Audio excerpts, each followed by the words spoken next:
What's up, everybody, and welcome to an all-new episode of Toy Addicts Anonymous Live. Today, I'm joined by my buddy Carlos, the Badass Reviews. What's up, guys? But we've got some really special guests here today. We've got Jeremy and Marco that are going to talk to us all about the Metatravelers and the legendary upcoming toy line that's going to be launching on Kickstarter very soon. So let's bring on our guests. You got Marco. How's it going, guys? Jeremy, what's going on here, guys? Thank you so much for joining us today, and we're really excited to talk all things Metatravelers. And I want to, right off the bat, just tell you guys that I think what's really caught our attention is the visuals, the uniqueness of these characters. I was telling Carlos, one of the most significant characters that caught my eye was the guy that's like an ice explorer, that he's like made of ice, but he has like goggles, and it just really kind of reminds me of the I forget his name, but that rock dude from Thor: Love and Thunder, but in an ice form. Yeah, that's the Meld Master. Yeah, he's really cool looking. I love all things like transparent and ice looking, and so it's very eye catchy. And obviously, those are the Metatravelers, that wave of figures, correct? Yeah, this is going to be the legendary action figure line that is, our brand Metatravelers, but this is our first action figure line, so we're super excited. So the brand is Metatravelers, and then the first wave is legendary, is what it's called. The line, legendary, with an I at the end. So legendary is going to be the name of the line, and Metatravelers is you guys, correct? Correct, yeah. Mm-hmm. Got it. Cool. I thought it was the other way around. I thought Metatravelers was the first wave, and then there would be other consecutive waves. So that's cool to get it cleared out. Yep. Yeah. Metatravelers is kind of more of the figures that kind of travel through different dimensions and kind of part of the story. So as we kind of unveil more of the lore, you'll make the connections. Awesome. Perfect. So I know that you guys are responsible for a lot of creations of comic characters and stuff. You've worked with Marvel and DC and even film on the Guardians of the Galaxy, correct?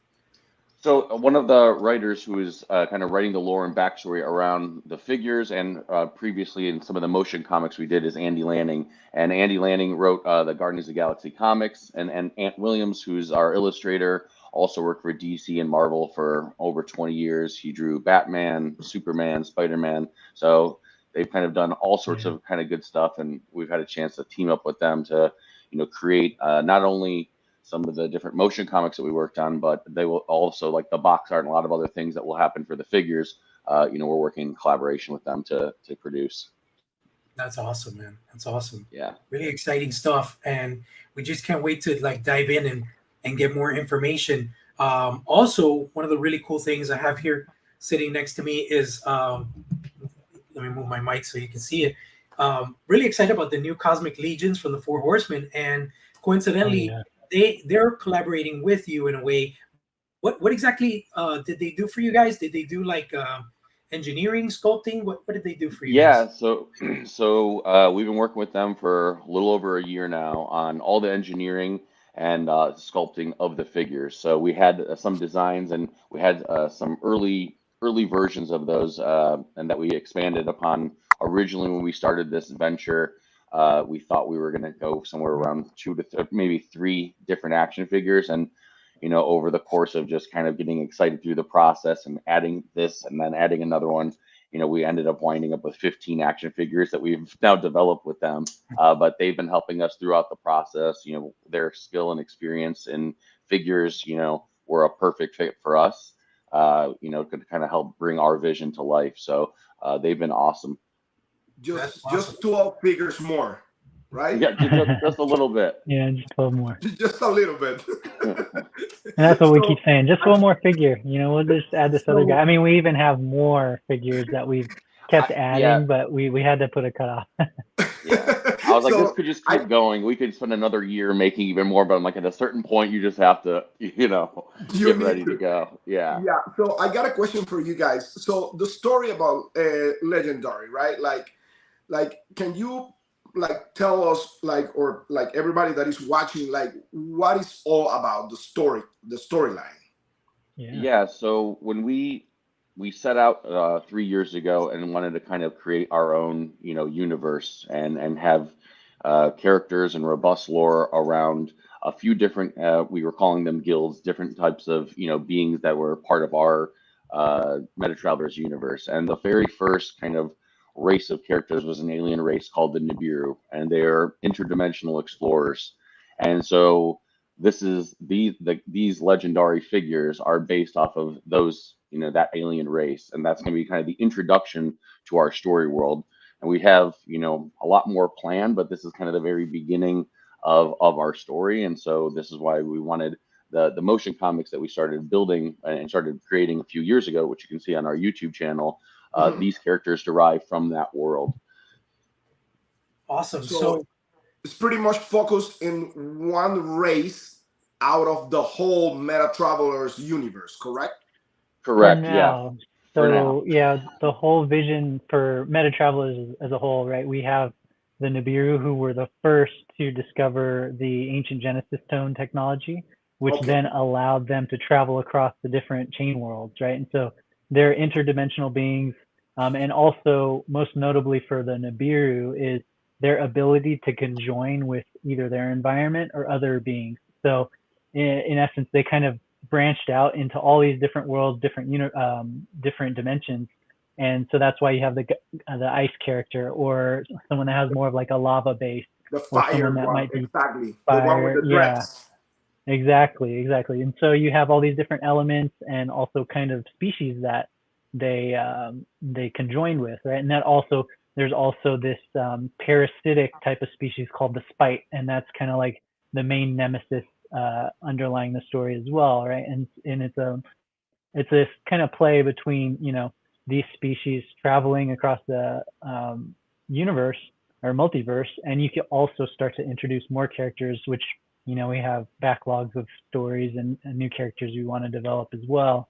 And then Legendary, there's this one kind of cataclysmic event, and I won't go into too much detail, but that spins off this kind of like call across the multiverse for ancient legends to rise up and help kind of like balance the scales. So Javier has a question there. Javier, will we be seeing them tonight? Yes, Javier. Be patient. You will. We're gonna see them. And I got a question. You have two main characters there. One is the one that has like the kind of like the machine gun here on the side, right? And I think he's kind of like the main good guy in this storyline, right? And then you have his arch nemesis, which was his former friend, which is this guy with the cape. Got it? Or I'm wrong? You've been doing your research. that is kind of the general background story around those two characters. But there's a lot of kind of interweaving between all the different characters in this line. But yes, you're right on par. Yeah, and each character we have a unique backstory that we've kind of crafted with Andy and Ant as well. And so while we're going to have kind of like their own parallel themes, running in unison, there will be points where different characters can intersect and collide, and their narratives can kind of intertwine and affect maybe other narratives that are happening in the universe. Oh, that's really interesting. So it's gonna be like multiverse that are gonna like collide to each other and kind of like cross between each other. That's amazing. That's really, really cool. Yeah, we definitely wanted to spend a bunch of. Oh, go ahead. No, it's okay. Go ahead. Oh no, I was gonna say we wanted to spend a lot of time trying to develop each individual story, and then obviously kind of lay out that foundation. And then, as we do that, we can, kind of do, our crossovers and all sorts of other kind of stuff as we move forward.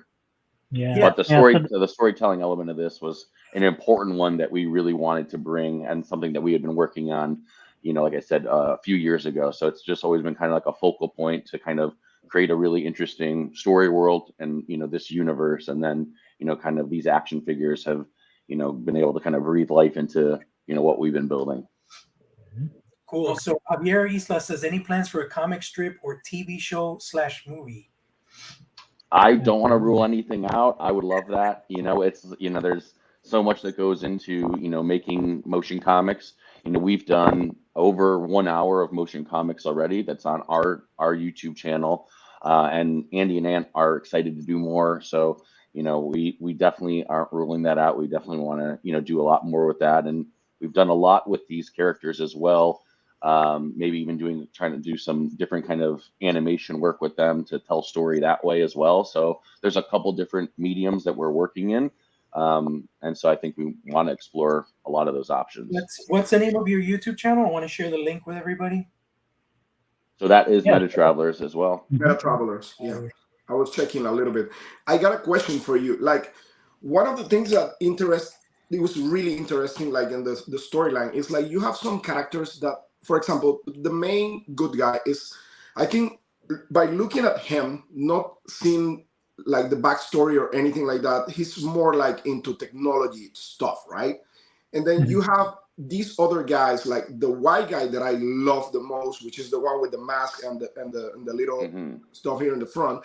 He's more like a character that use like magic and stuff like that, right? Correct? Yeah, exactly. And so, depending on where these characters kind of traveled out to, their armor or their appearance, is definitely, kind of comes from those interactions. And so I think the Arcturus who you're talking about, is much more kind of humble with, he's got like soft goods and kind of like a cloak and, Correct. like a staff. And, the other guys who are maybe a little bit more, I guess, interweaved with technology, that they're represented that way as well. So it's really kind of a diverse, kind of background of characters. And I think, a lot of it is, I'm a lover of all things sci-fi and fantasy. So there's just kind of this weave of both of those things, and kind of pulling from a lot of different inspirations. So, we wanted and for us, Metatravelers, really, it all comes down to the storytelling and the character development, right? And so, for the past few years, we've been weaving these stories, and Legendary is the first time to actually create these characters as physical action figures. And so you have just kind of like this depth of lore and backstory, kind of bringing these action figures to life. Okay. I got one more question in that manner. There's one character in particular that caught my attention the most out of everybody else, and it's the winged character. The one he looks like kind of like an angel type of character, and it's really kind of like regal, impulsive, and it's very, very different from everybody else. Like, what's the actual backstory of this character? What's the deal with this character? Because it's really, really interesting. Like from the visually, it's super interesting to me. So that character is called the Eternal Guard, and he's without giving out too much story, he's one of the protectors of kind of like our Mira Prime, and which is the Nibiru home planet, and also even further out than that. And as we're talking about this kind of conjoining that these Nibiru have this ability to, he has a very rare kind of like exosuit that he's kind of conjoined to that's given him like even more extraordinary abilities. And so that character is loaded. It's got giant wingspan. There's a bunch of really awesome accessories that we'll be showcasing with that character as well. We haven't teased out everything yet, but those will be coming as well soon. So that's definitely going to be a central kind of character in our story. Nice. So I'm trying to give you guys some overview without giving you everything just yet. No. That's fine. That's totally fine. And I know you want to save some stuff for the Kickstarter for people to get more excited. One of the things that caught my attention also is like you guys already, like most of the people when launch like a toy line, they wait maybe like till wave 2 or 3 to start doing like weapon packs and stuff like that, and you guys already show up like weapon packs and stuff like that, and that's really tells me the compromise that you have with the fan base, like how, because I was telling you when we were talking on the phone, and it was funny because I was like, when I saw you guys, the presentation and everything on the toys, everything what you did caught my attention, from the colors, the presentation, the design of the characters, the backstory, everything was kind of like boof, like really impressive. And that's one of the things that I told you, like, guys, you start all in with this line. It wasn't like halfway or let me try with this. No, you start with 15 figures with all these characters that are super elaborated, and every single one, it's like has something unique and special that I like personally. Totally. Yeah. We definitely wanted to, make each character extremely unique. We also, from the story side again, and kind of the same thing that kind of guided everything is that, those accessories almost had to be a part of it because that was kind of also telling the story of who they were and also just gave them so much more character. But they also come loaded, with multiple sets of hands, interchangeable accessories, shoulder and different kind of arm guards and pieces that are all kind of swappable and interchangeable with other pieces in the line. So, they all come, we feel, really good about how it all kind of came together and, kind of try to make sure that they were, up to that, level and that quality, across the board. And we wanted people to have, all those extra things with it as well. So I think one of the things I wanted to chime in is like, I think we all are in agreement that right now it's kind of like a toy renaissance.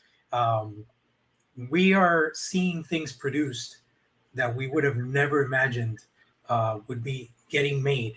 Not only sought after IPs that big toy conglomerates have not gone after and smaller, third party companies are producing, but also stuff like this where it's basically you're starting backwards. Instead of creating media and then building the hype with media and then creating figures and property and collectibles from the media, you're creating the figures and then doing that world building that could eventually people could envision as a film or envision as a cartoon or envision as a video game. So things are working kind of in reverse now, which is really different and interesting. What do you guys think about that as far as like when you guys were sitting down and thinking, hey, we want to launch this Kickstarter, what kind of things kind of came into that meeting, that initial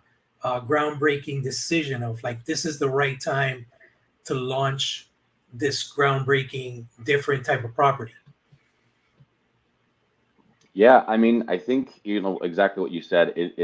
Because it's a different approach. It comes with its own challenges because you're introducing figures first, and especially obviously the traditional way is obviously create those movies, and that kind of sells the figures, right? But I think what was interesting, what we talked about is we realized there's such a passionate community in Kickstarter and just in general on social media on figures that taking the approach of being able to create, these figures, but also, with the intention to tell that story, like you said, that where people can kind of envision something. And I saw even one of the comics or first comments, if you guys plan on doing, something after, and like the answer is yes.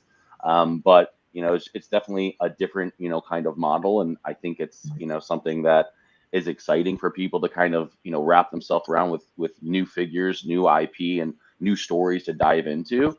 And I think that there's, room for all of that. You can have your OG, original collection, and you can add to that and bring in, new stuff. And I think it's just, it becomes fun for collectors as well because, we have so many of the certain types of figures and, repeats and upon repeats and the new versions, but it's also nice to just, add something new to your shelf. So, I thought it was, something great, but Jeremy, feel free to chime in or whatever. If you want to say something. Yeah, on that as well. to add to your point about action figure renaissance too, right? There's a lot of converging technologies and advancements like 3D printing and rapid prototyping and, updates to how people approach manufacturing. And, there's the digital tooling, which is improved, right? So even the level of quality and detail that you can get into an action figure has increased dramatically. We've had conversations with Four Horsemen Studios about this quite a bit where, they couldn't even make some of the stuff that's in Cosmic Legions even a year or two ago, right? And so for us, it's been a very fortunate and awesome experience working with them because for us, we come from the background of storytelling and character design, and so they're able to take our designs and bring them to life in the most intricate and fully fledged way that we envision, right? And I think the biggest beneficiary is the collector, right? Because they're just going to have more premium action figures, and on the digital side too, like the experiences to kind of back those up and magnify the connection that they have with those characters. So I'm sure that a lot our viewers are dying to see the product, and we're going to get to that shortly. But I have one quick question for you guys. And obviously, our show is Toy Addicts Anonymous. So we have to ask the golden question. Are any of you guys toy collectors yourselves? And if you are, what lines are you collecting, or what toy lines have inspired the Metatravelers and Legendary? Yeah. So for us, I think a big part of the inspiration, just because we were working hand in hand with Four Horsemen Studios, a lot of what they did on Mythic, and we even got to see Cosmic when they were just in like the prototype stage, and seeing the levels of detail and intricacy they put into those characters, right? We had to go back and revisit a lot of our designs and say, wow, we have a lot of room to improve and, add little wrinkles and things like that. So, they've inspired us very much on, just like the level of quality and how much craftsmanship you can put into the action figure. But then from a collecting standpoint, for me, most of my collecting was as a child. So, Teenage Mutant Ninja Turtles. I know Mark and I both did like WrestleMania and like the WWF characters, Batman and Spider-Man. Those are all, very popular when I was growing up. Do you have any, Marco?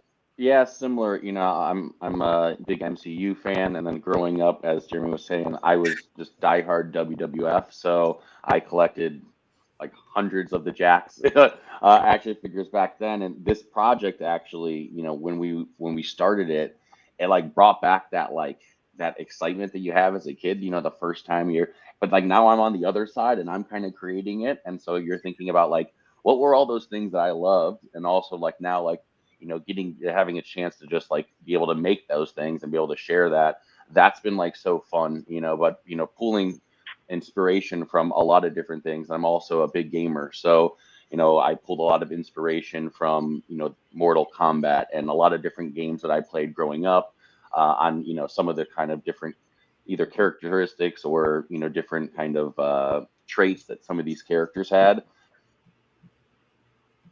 That's really cool. That's awesome. Really, really cool. Yeah, and it's so funny because as Jorge mentioned, like, yeah, you're starting with the action figures, and then you're gonna kind of like storytell everything. But hey, Masters of the Universe start like that, dude. Mm-hmm. Like, they started with the action figures, and then they were like, by the time the best toy line like in history on that time frame. Mm-hmm. But yeah, it's really, really cool. Now that you mentioned Mortal Kombat, yeah, actually, like, it's awesome to see. And I remember I told you, like, one of the characters, the one with the eye stuff, it reminds me of one of the characters from Killer Instincts. Yeah. And it's really, really, I really love how, the colors you guys are using. You're talking about the design and everything, but the actual color palette that you're using on those characters is really striking to the eye. Like, really, really striking. What was the inspiration like behind those? Who decide like the colors, the painting on those figures? Yeah, so we've worked with our concept artists. We've also worked with Four Horsemen's concept artists, and we always make sure too to either come with whatever type of expression or how you want that character to make someone feel, right? So, for example, the assassin, might feel very cold or mysterious and kind of like darker tones with cooler tones, but then you got obviously the Spike character, which has like the fiery elements. So obviously you're going to incorporate some reds in there. As you see on the screen too, there's the Eternal Guard. We wanted to go for a very like regal, kind of majestic feeling, right? So you have the gold embellishments with kind of like charcoal gray accents, all built on top of this kind of like ivory exoskeleton. So really a lot of it goes hand in hand with the story. And then, of course, anytime we're doing color selection, we always come up with multiple colorways. So for every character you see, we probably have 3 or 4 other types of character colors. And so don't be surprised if you see even like other varieties down the road, or, you know, us having fun ways to mix and match or even remix what ends up being your favorite character down the road. So the idea is to make these figures modular, correct? Yep. Absolutely. So you can interchange, like you have interchangeable parts and everything. Yeah, and we were really inspired by Legion's Con of last year. We got to go out. We got to go to, you know, Four Horsemen Studios, the actual studio, and they did guided tours and stuff. Got to meet everyone, and then they had the toy convention, the Legion's Con convention. We were there. Oh, you were there. Oh, Yeah, there you go. So you know what's up. Yeah, of course you guys know what's up. And so for us, a big inspiration was seeing all of the customizers, right? And so, you know, we had no idea that all the things that people could do with, you know, different action figures and putting on custom heads and remixing with other characters. And so we wanted to leave this collection very much open to that, you know, open to experimentation, repainting, however you want to swap them. You know, so we also took that into account with the design of some of the arms and the legs. You know, they have slots for different swappable armor pieces, shoulder pieces are swappable, heads, etc. Okay, you're using also like some soft good elements, and that's one of the things that I was talking to Marco on the phone, and it's really cool because, you know, like soft good is not that easy. And I know like some decisions like from the company or standpoint is like really like hard decisions to make. Like sometimes soft goods is like really expensive, especially starting line, right? And some people don't know. People is like, oh, but that's a piece of cloth. No, I mean it's complicated to make an action figure with that type of features.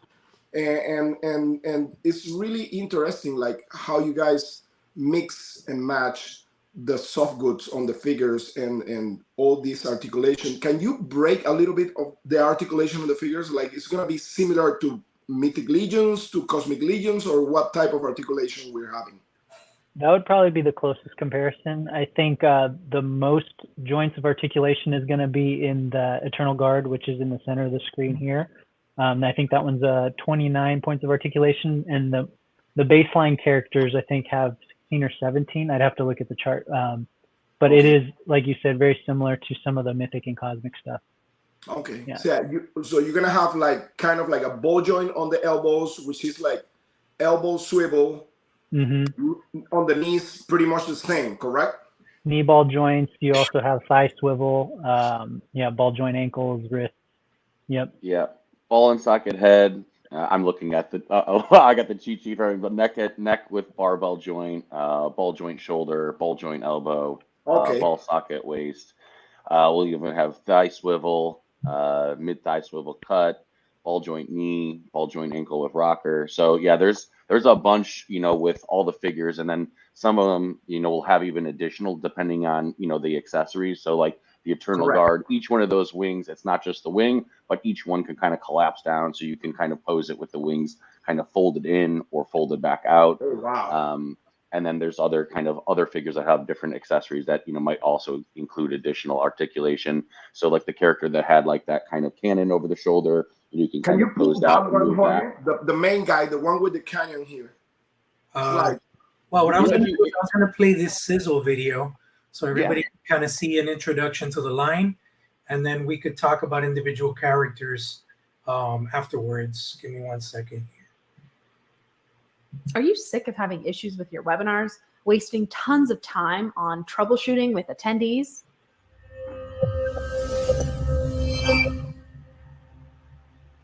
I love the logo.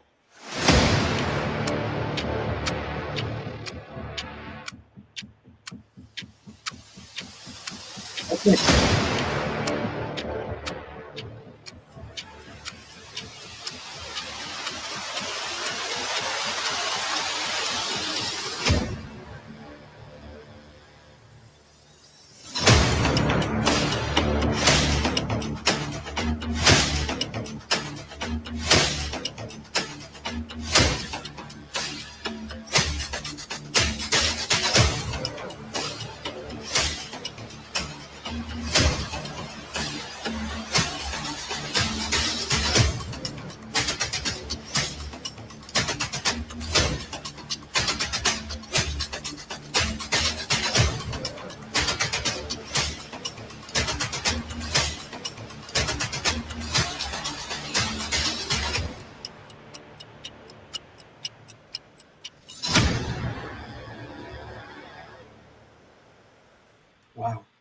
You That's have amazing.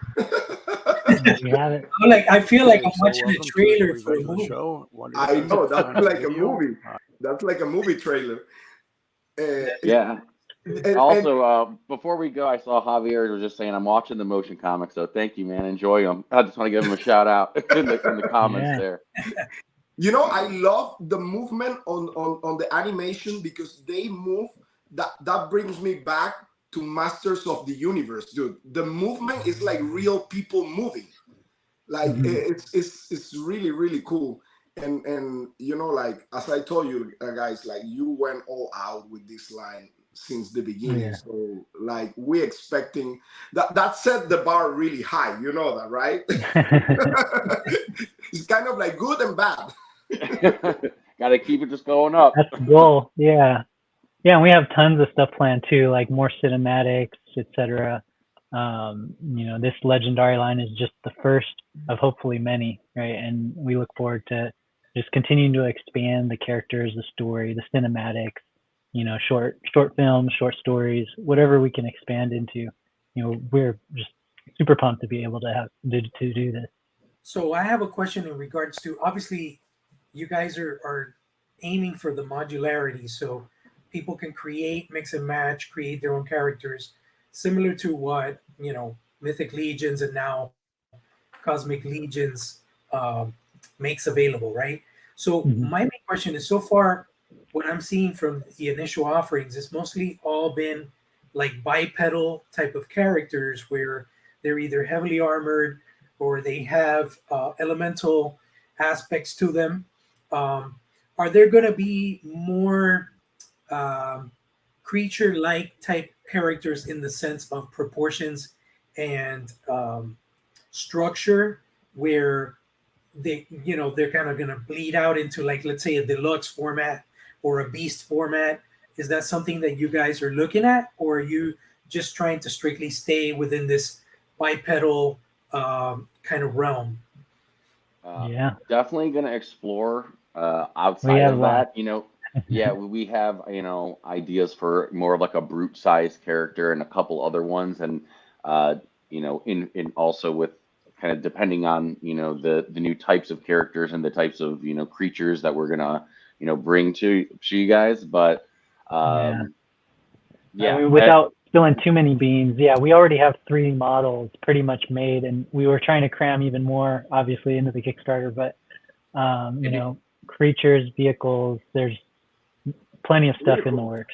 Yeah. It became a point where you had to try to start picking and choosing what we were going to kind of go with for this first run. But we definitely have a lot of other kind of like you said, vehicles, accessories, new types of kind of characters that we definitely want to be able to bring in the future as well. So awesome. This is the main bad guy, correct? This is one of this is one of them. That we it's funny when you're kind of creating a line like this. I love villains. I love heroes too, but villains are a lot of fun to make. Villains are the best, dude. I love more.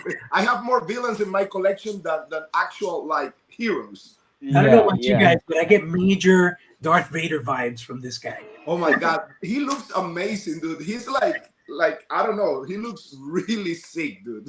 Yeah, and that's a wired cape as well. We're talking about soft goods. This was kind of one of the things that we wanted to make sure that if we were adding soft goods that they they kind of made sense with the character. So he has kind of like the leather type of kind of like lower like tunic, and then like a cloth like a the other side is like a silver, so it's like a 2-colored soft good cape with wires, so it's posable.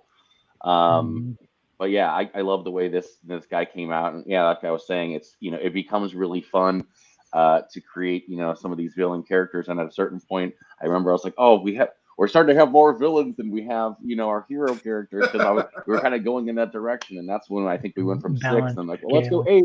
We got to balance. We got to have our good guys come here as well. And so it's kind of funny. We try to get a close to kind of even amount of characters that maybe not all arch kind of nemesis villains, but there's a and few not all are not all are good or evil too. You know, there's some kind of ally type characters as well, where maybe they're a hired assassin, so maybe they could fight on the good side or the bad side, or maybe you don't know until episode, Yeah, 25. you can have like a firefly that can jump from one side to the other one, right? Yeah. Like we said that as well. Like this character, like after it got done, everyone's like, "This is your villain character." I'm like, he's kind of like an anti-hero. He's kind of like our Deadpool, kind of like he's not good, he's not bad. He's He's obviously like an assassin, right? Yeah. Depends who's hiring him, right? Yeah. This guy looks really cool. He looks really, really cool. He gives me like kind of 1980s Skeletor vibes mixed in with like Taskmaster. But it's so cool because he has 2 toes, so obviously and he has 3 fingers, so it's a very different type of anatomy and structure. I'm just thinking about like the customization potential, creating your own characters. And when it comes to the soft goods, is that something? Are you guys working with C. Jessam that does all the soft goods for Horsemen as well? Yeah, he's been the one designing the soft goods as well, and he does an insane job. There's a lot, like even on the edge of like the cape, there's like weathering on the cape, and we added a lot of extra kind of wear and tear to certain pieces to kind of give it that look, and I think they turned out really, really nice. So yeah, he does a fantastic job. As I say, you went all out. Definitely all out. Let's see. Let's take a look at some good guys here. Well, I'm guessing here it might be a good guy. You never know. Let's see. You never know here. You never know. Maybe the good guys are in reality bad guys. Let's take a look. Time will tell. Exactly. This guy definitely looks like a good guy, but I might be wrong. Let's see.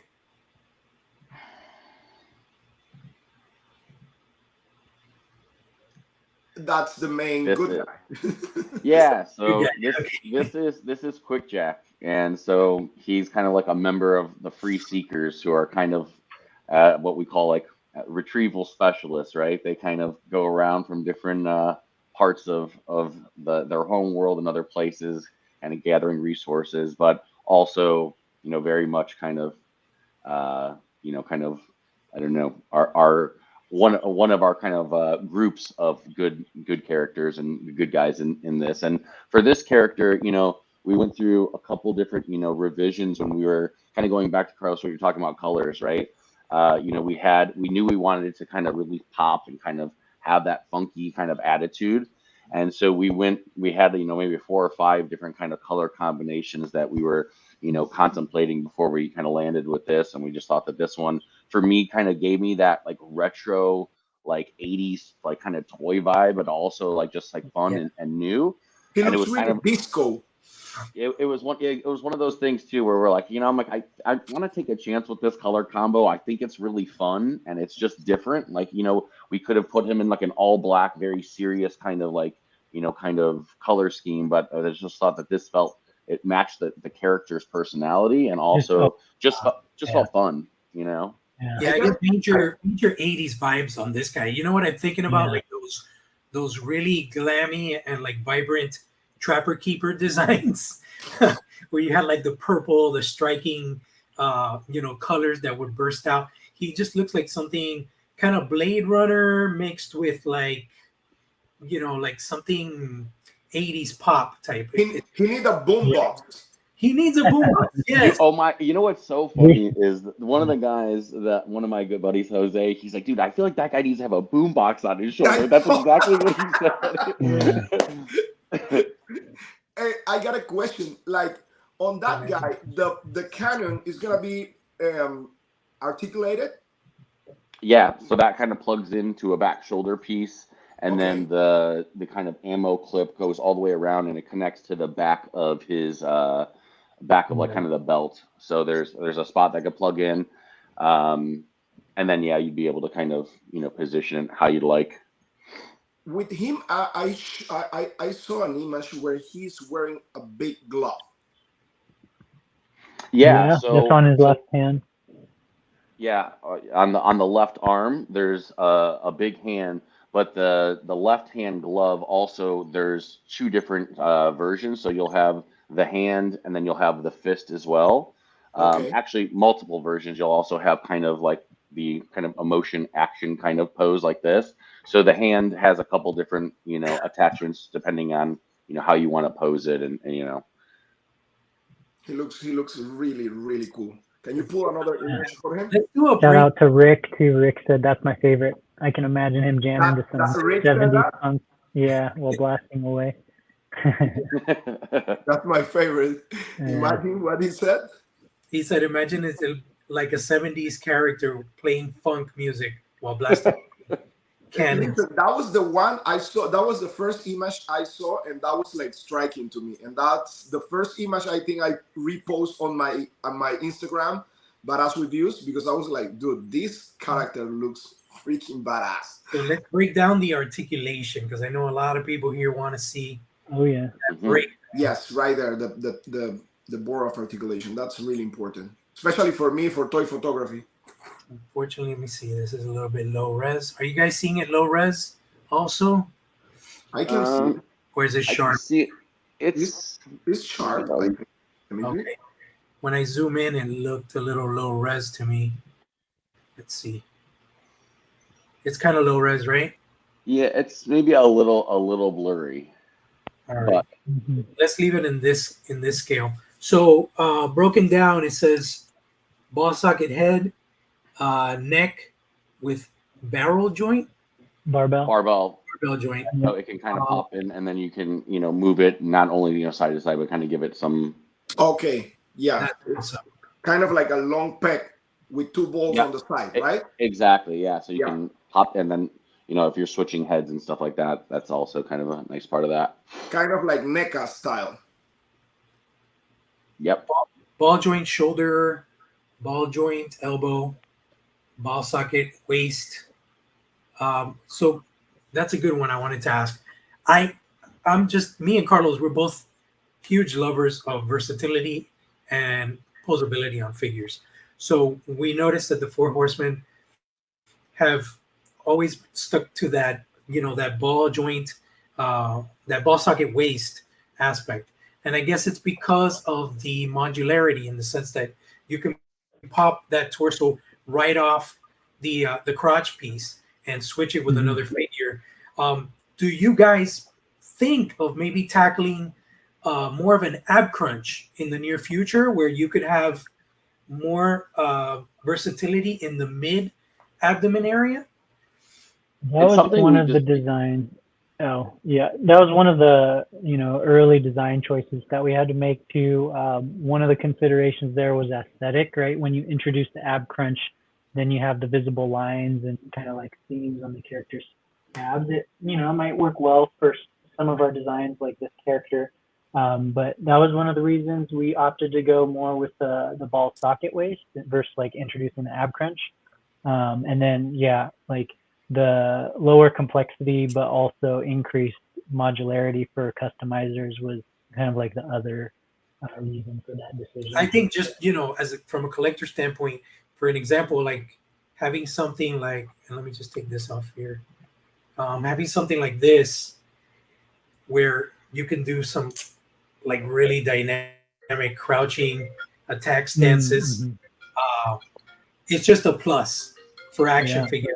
So if you guys were to find a formula, like a happy medium where you could offer, more of an ab crunch for the figures, I think that's something that collectors and, toy collectors in general would be really excited about, because, even with the Mythic Legions and now these amazing Cosmic Legions, that would be so freaking awesome to have that extra range of motion in the abdomen area.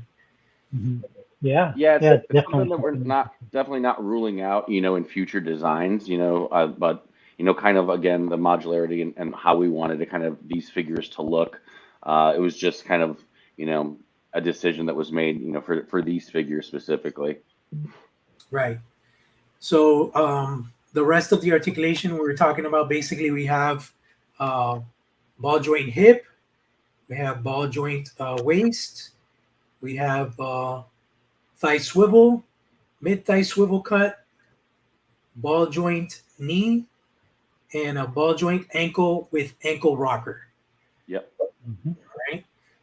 Cool. So then these figures are going to be completely modular, and you could basically break them down piece by piece. You could just have a crotch and put a crotch with a different torso, just like we're doing nowadays with legions and cosmic legions, correct? Mhm. Yeah, a Yeah. lot of the decisions too on how, different parts came together, when we were designing these figures, you're designing a figure, but you're also trying to think of how it's going to be compatible with other figures. So little adjustments were made throughout the entire process. We're like, oh, if I want that forearm to work with this character's, bicep, then this, the way those horns come have to just be tapered in a little bit here so they can, fit to the next one. And so it was kind of one of those things where we tried to think out, ahead, a few figures, but then also going back and making adjustments to make sure that they could be, as customizable as possible with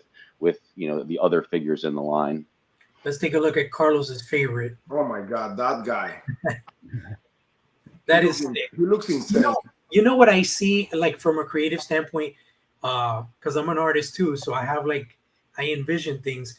I think it would be so cool to have some sort of uh, laser or neon type of effect that would project from those talons to create the effect of wings, Mhm. where it's translucent, almost like maybe like if it's a hologram. I think that would be Yeah. sick. If you Yeah. guys were to use some sort of transparent PVC or something that you could slide in between, and it would create that Yeah. level of contrast. You know what I mean? Listen, I envision that guy with a big ass sword and a big ass axe. Oh yeah. Well, well, you're gonna get one of those, and another accessory. So yeah, Yeah. it's coming. Yeah, definitely. There's so much. I love how these wings turn out, but also kind of envisioning other variations of these in the future.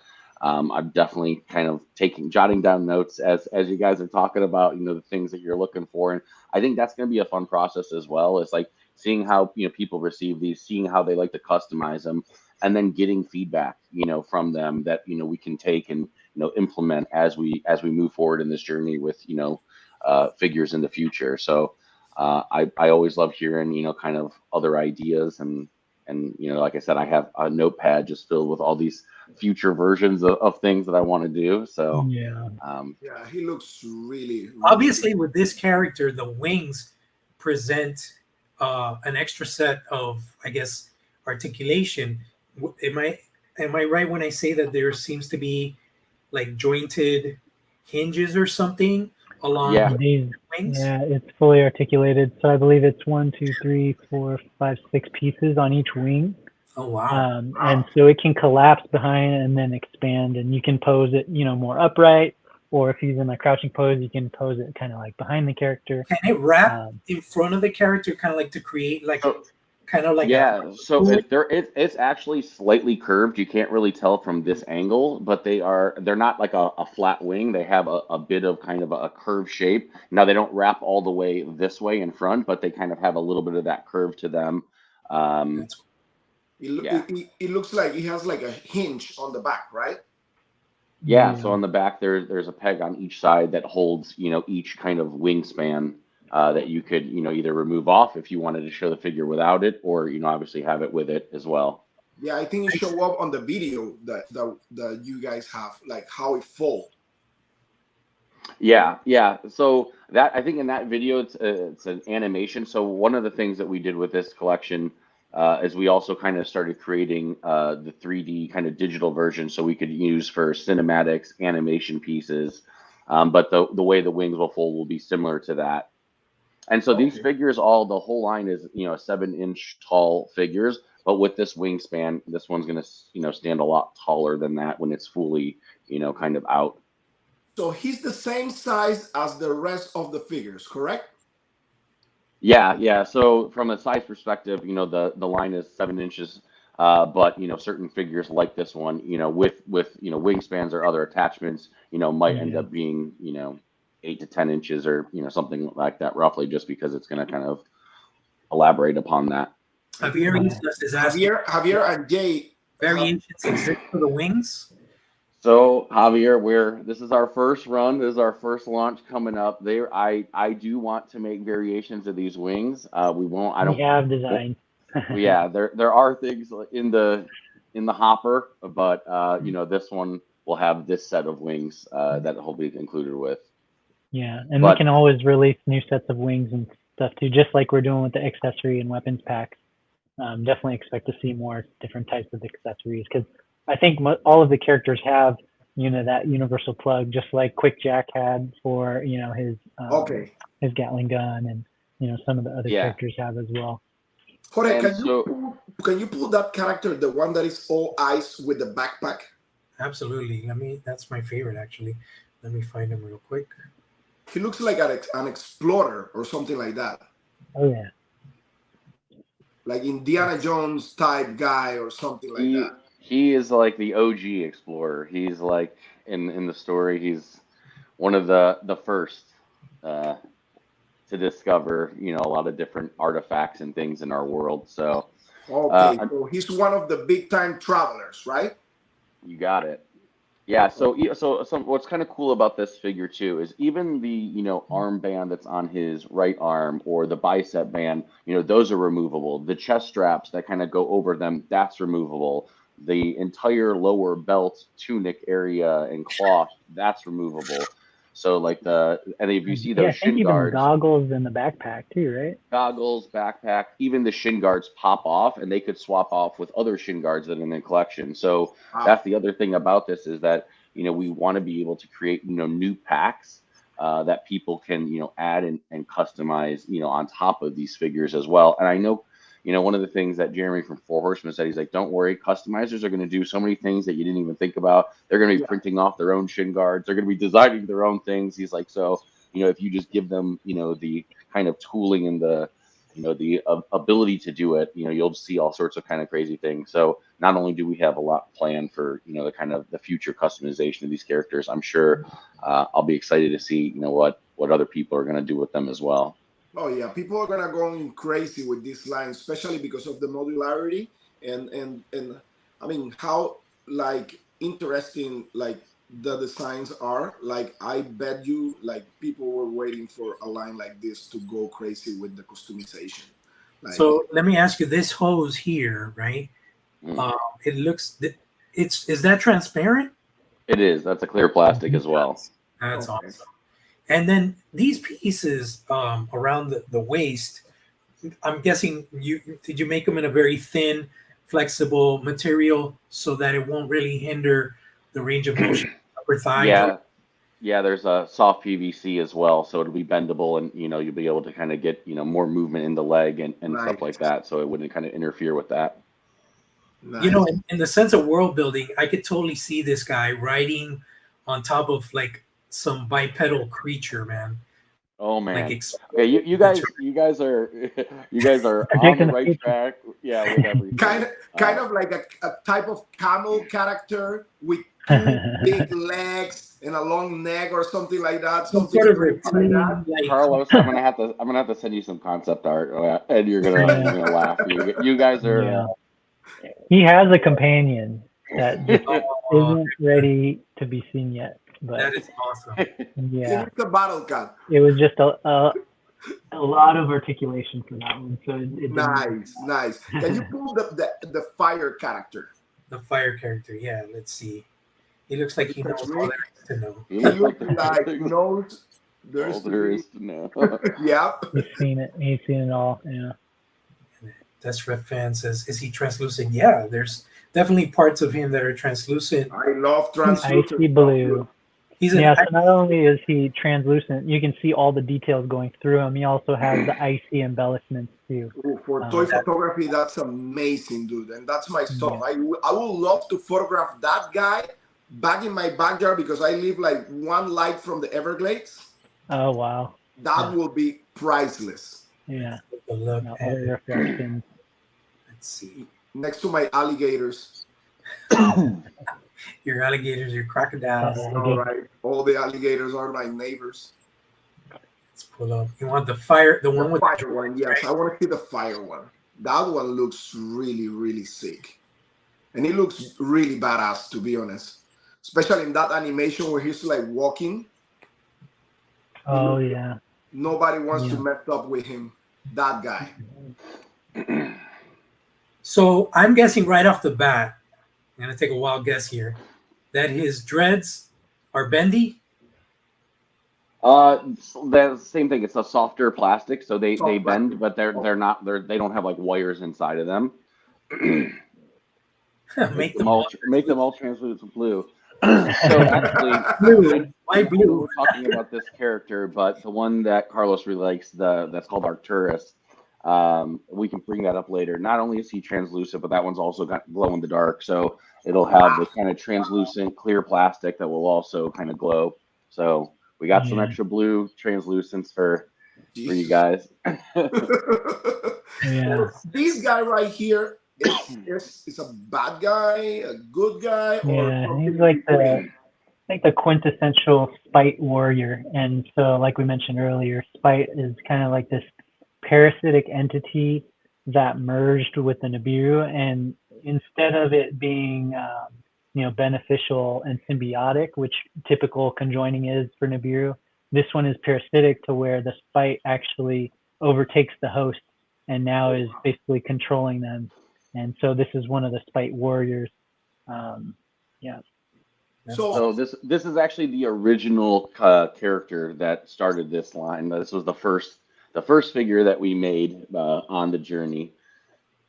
Just fun fact. That's the first one. Scorpion vibes. Scorpion vibes. Of the action figures, yeah. I said to you guys earlier, definitely, inspired by Mortal Kombat. You can probably see some different elements here that, you can It probably looks like one of the cybernetic ninjas. Yeah. Kind of like.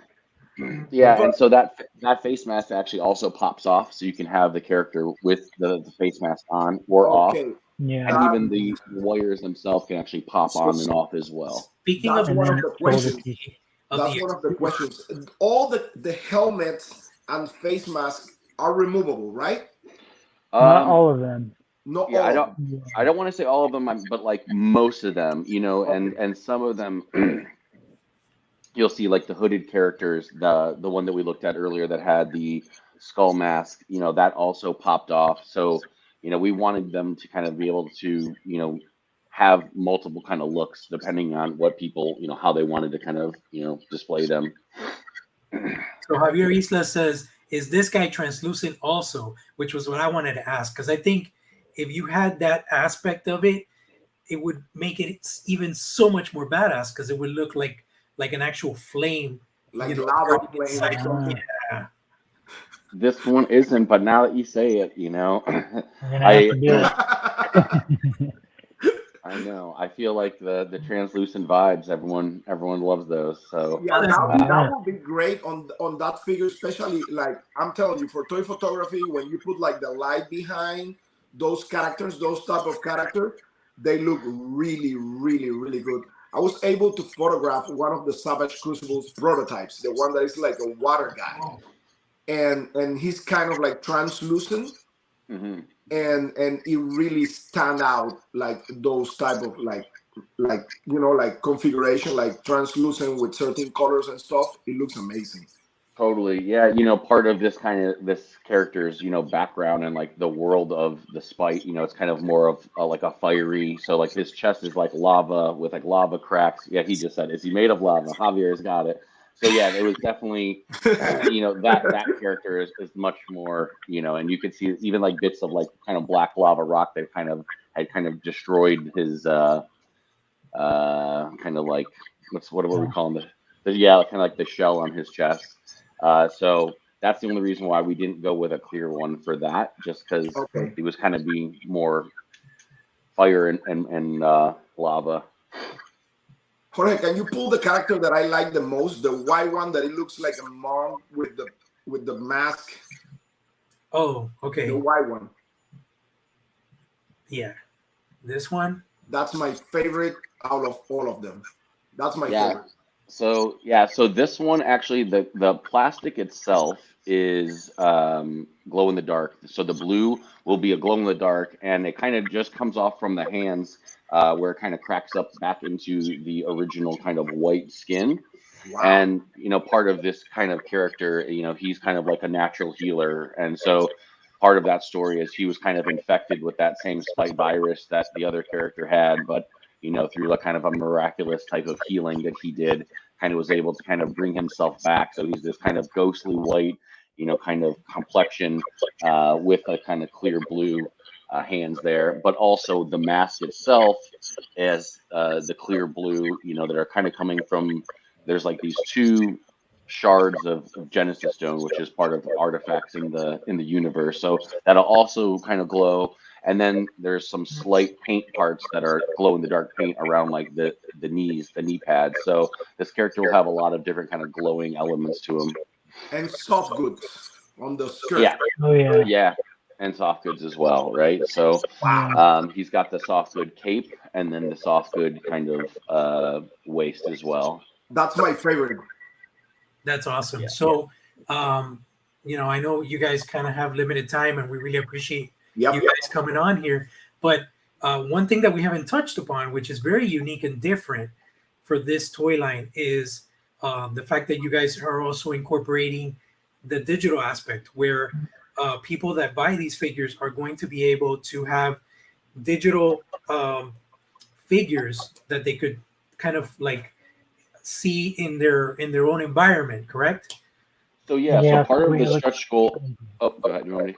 Part of the stretch goal kind of that we have in the Kickstarter is kind of unlocking some of digital experiences that we wanted to make. And so we created, a couple different things like an AR experience where you'd be able to kind of scan the box of the action figure and that the digital version of that pops up. And then you're able to kind of inspect that character. The backstory is kind of read to you, narrated. So it's like a new kind of storytelling that we wanted to do.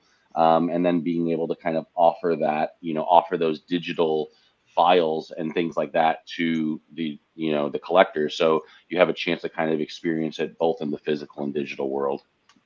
That's amazing. That's amazing. But yeah, and finally, like, when is the Kickstarter? Yeah. What's that golden Yeah. date? So we calendars. We're shooting. It's going to be the end of this month. We're shooting for the 31st, but I think we'll be making announcements for sure. So yeah, definitely follow Instagram. We'll be kind of probably giving you, a day or two's notice before we go live, and I can throw the Kickstarter link, in the chats or in the description for you guys to go there, and you can kind of sign up and get notified when we launch. So our pre-launch page is up on Kickstarter. But yeah, we'll you want to be there the by the first end of the to month. know, I just dropped the link in there for anyone. You can follow along, and So yeah, you'll hear about it first. Awesome. yeah, Metatravelers and Instagram and Facebook and YouTube. Yeah, Derek we're Lair gonna said, be there. feel free to keep going if you need to. We have toy news at the start of our show. So, all right, cool. So we're not All right. in a rush. Doric Lair is Lair, here. That's right where we're there. headed. That's where we're headed next. Yeah, we appreciate it, Doric Lair. So, Thank you so yeah, much. basically, I wanted to let's touch upon this character because I think it'd be cool to talk a little bit about every character that we've seen so far. And this doesn't even scratch the surface of the initial 15. So, two quick questions that I have, and one of them is 15. Is that like an initial thing, or are you guys gonna do like Savage Crucible where they announced multiple waves and they will ship at different times throughout the year? Or is this something like it's a hard launch and 15 figures are going to ship all at once? So we've discussed the possibility of shipping in waves. For us, really, it boils down to what's like going to be the easiest and least confusing for the collector. And so we're probably going to try to do it all in one. If it makes sense, we can do in waves as they're ready, but it might just make things more complicated with multiple shipments and, then some users getting it, some users not, or some collectors getting it, some collectors not. So yeah, probably just one. And any further series or waves, collections will launch probably as another collection or individual drops of, individual new characters. Cool. And Javier Isla says his son loves this character. That character is really different from the rest because he has more soft goods than everybody else, correct? Yeah, it's a very intricate soft good, yeah. I really like that harness kind of chest piece that almost kind of resembles like an alien skull. You have like the eye sockets. That's what I see, at least. I see like eye sockets and then like a nose and a mouth, almost like samurai type mask type of vibes that I get in that chest piece. But that's me. That's my eyes looking at. I see that. Yeah, it's like a ceremonial type mask, and that he has.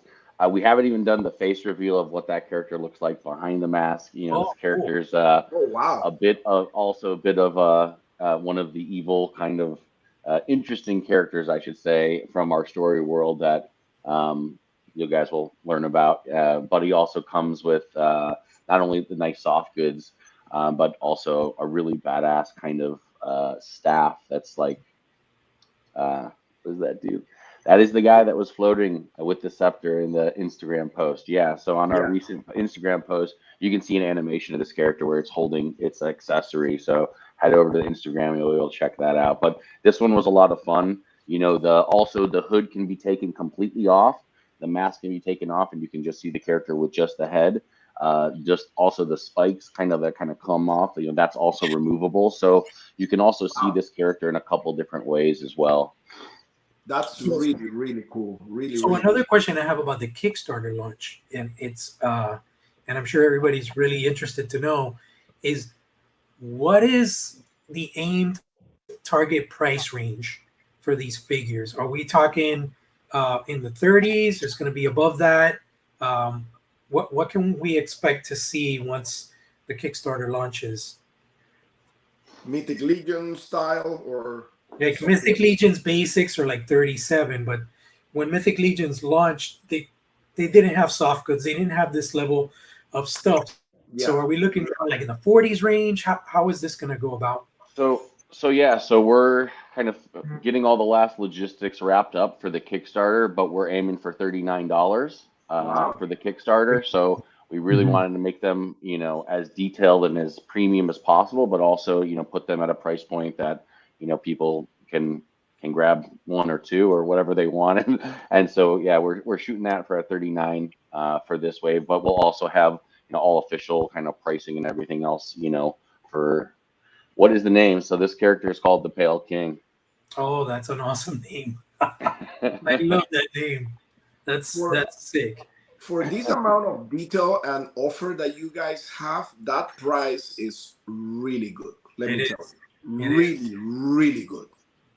Yeah, really good. To stay under the 40 mark, it's amazing. Yeah. And so you're saying that the NFT portion of it depends on like backers numbers, in the sense of like it's going to be more of a expansion that you're going to offer, like so it's more of digital I guess you could say offerings or experiences than an NFT. So one of the things that we want to do is be able to offer like the actual digital file of that character. So for artists and creators to be able to use that and make their own animations and be able to do fun stuff with it, that's kind of one of the stretch goal options, or I should say, goals that we're going to do.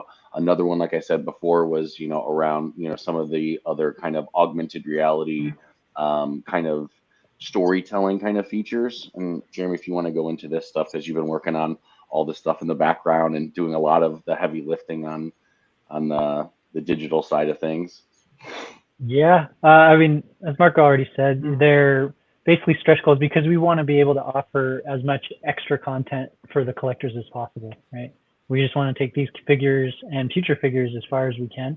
And so for us, I think the next wave of collectibles and action figures really comes down to, these tech-enabled experiences. So imagine pointing your camera at your action figure, and then you see all these little slide outs. Maybe it's something more informational. You can see all the joints of articulation, or maybe you can tap on the character and see its bio come to life. maybe that bio is read actually in the, in the voice or persona of that character. All of those things and more, right? With the digital realm, there's really no limit to what we can create with that. And so it all really starts kind of with those stretch goals.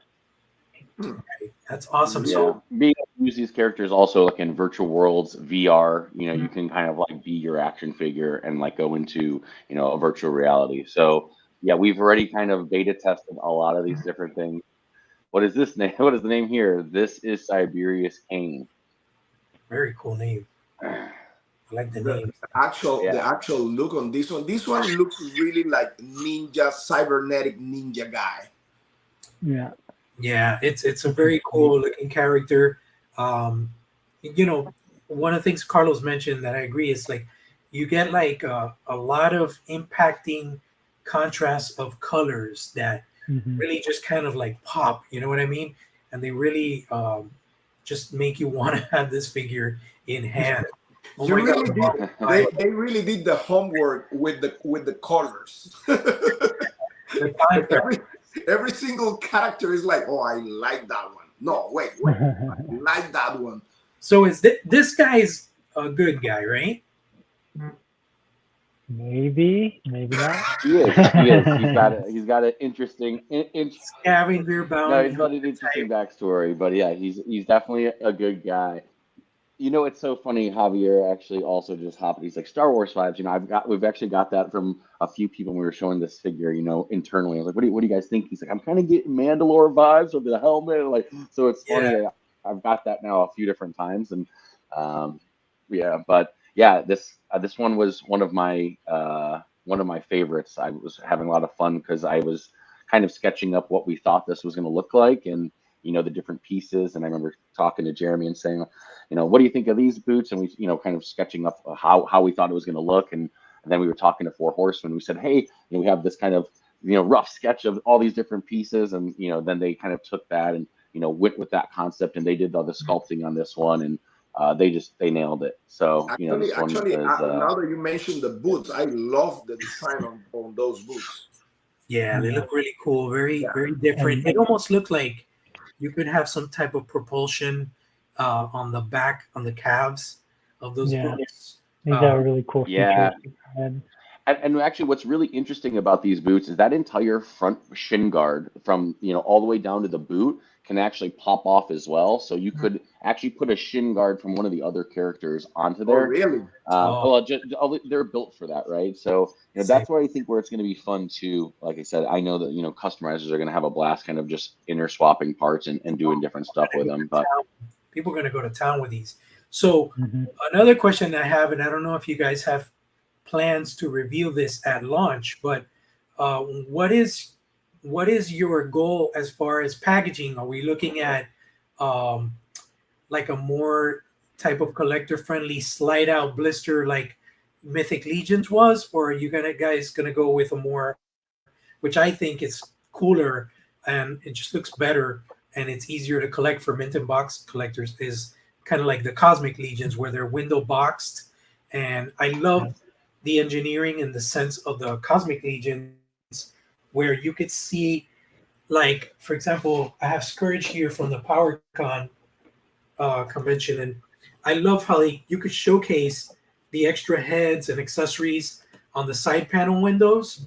So I think stuff like that, when you have something in box and you could visualize everything that's inside, it's really cool. So what kind of target do you have as far as packaging design? Yeah, totally. The window box is something that we really liked as well, especially with being a new line, wanting to be able to see the figures, see what they are, especially if they're on a shelf. I think that when you get like a little bit deeper into a collection, or you have a character that's well known, or an IP of a, kind of a collector piece, you could have that kind of hidden behind, maybe like a fold out kind of box.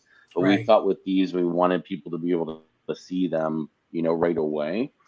So that we wanted to go with the window box for this line. And like I said, it maybe, in the future, if we want to do some kind of, kind of customary box for, some other kind of, special edition, we could always do that. But we thought it'd just be a lot cleaner. And like you said, you get to kind of see all the things that come with it. Cool.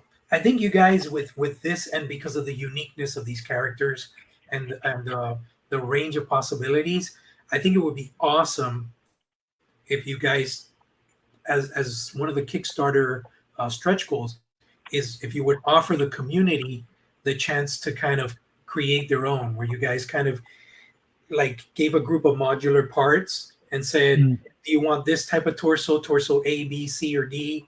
Do you want these That's chins? cool. And then like have someone kind of like the Four Horsemen did originally with the Blood Knight, right, Carlos? Vorgus. Yeah, Vorgus with shoes like that. It was like Fan, what was it? Fan favorite, right? Yeah. Something like that would be really cool with this line, because it's so much range of, and breadth of like character and detail and accessories, and it's just it would be really cool for fans to have that experience, to kind of Lego together a very special limited edition figure for you guys. Mhm.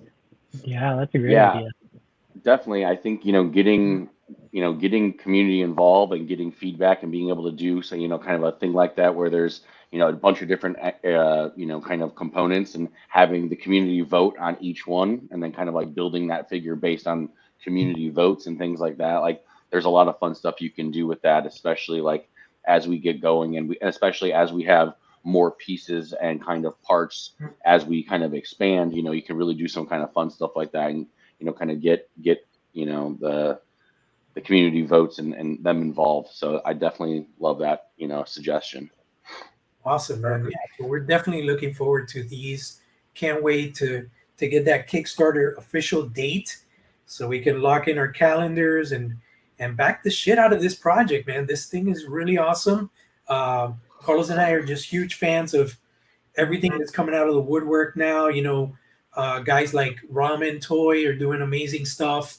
A lot of little guys that you don't have to be like a huge conglomerate nowadays. Spiro Toys. Spiro Toys. Yeah, those guys are awesome. Yeah, shout out to those guys yeah. out there. They're great. So definitely awesome. It's been really awesome talking to you guys. Marco, Jeremy, thank you so much for your time. Yeah. We are stoked for the launch of this Kickstarter. Definitely we'll be keeping everybody in the loop, sharing the shit out of the links and everything, so we could just get those Metatravelers on our shelves as soon as possible. And you think it for like a 2024, maybe like what, summer 2024 release? Generally speaking, the production process can be anywhere from 9 to 12 months, so we're going to probably say 12 just to be conservative, but we're going to try to get them out as soon as possible. One of the things is we've already built out so many of these prototypes, so it's not like we are kind of going from concept to then kind of having to build these, so we're ahead of the game on that side. So we're going to try to get them out as soon as possible, but we'll have all that info as well, as we get live. Again, shooting for the 31st. So, stay tuned. And Carlos, thank you so much for tracking me down. This guy's been an awesome supporter, and he called me and just, so excited to get me on. So I'm so happy, for you guys having us. This is awesome. Thank you so much, guys. Thank you so much for your time. Thank you guys, and we just all we see is success for this line, because I'm just blown away by the character breakdowns and all the information that we found out today about this. It's awesome, and I love the fact that we're gonna have that extra aspect of the digital, where you can actually say, oh, I got my figure and let's see how this thing looks in this type of environment, and just project it digitally. That's awesome, man. Yeah. All right, guys. Well, thank you so much. Have a good night, and we'll be in touch for that Kickstarter launch. Awesome. Thanks, everybody that joined in. Thanks for watching another episode of Toy Addicts Anonymous. We'll see you in the toy house, guys. Stay tuned. Take care. Take it easy.